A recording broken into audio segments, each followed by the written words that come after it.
Efesiërs 2 vers 8 sê, dit is mos die genade wat julle verlos het, deurdat julle tot geloof gekom het. En julle verlossing kom nie uit julle self nie, maar is 'n gawe van God. Elke persoon wat Jesus Christus as verlosser en Here aangeneem het, is 'n bonatuurlike manifestasie van God se krag. Ons het die onverklaarbare ervaar, die onmoontlike het ons werklikheid geword. Jesus het in ons gewone lewens ingebreek en vir ons die buitengewone gawe van verlossing gebring.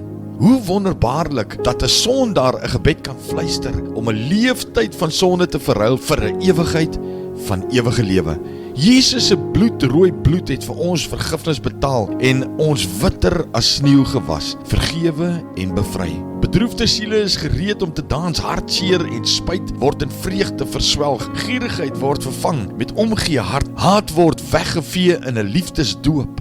Die grootste wonderwerk wat ons ooit sal beleef is verlossing deur Jesus Christus. Wanneer ons in die spieël kyk en saam met ons broers en susters in die familie van Christus vergader, kyk ons na die magtige wonderwerke van God. Hoogste lof aan God die Vader en Jesus Christus, die enigste Seun, vir hierdie wonderwerk van wonderwerke. Alle eer en heerlikheid en danksegging behoort aan hom. Here, ons loof U en ons prys. Dankie dat U my 'n wonderwerk gemaak het. Daarvoor wil ek U net kom eer vandag.